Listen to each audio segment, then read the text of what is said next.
A day in my life as a farmer at as a tagapagmana ng farm. Kadulong ta karon sa bukid.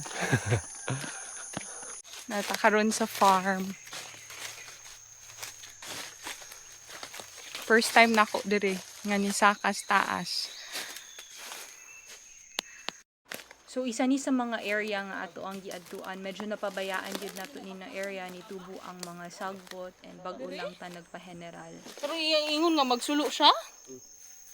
Padlo. Ipad ay dito ang karaan.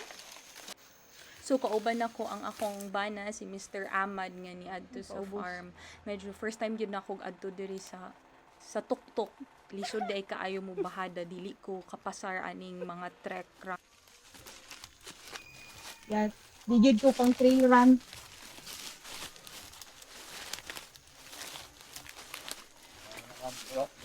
Second stop ni adto ta sa patag area namo na diri ang mga mangustin nga gipang tanom ni Papa. Among gi-check ang mga mangustin kay hapit na daw siya ma-harvest. Ubay-ubay pud kaayo ang namunga, murag kada punuan gyud na ay bunga.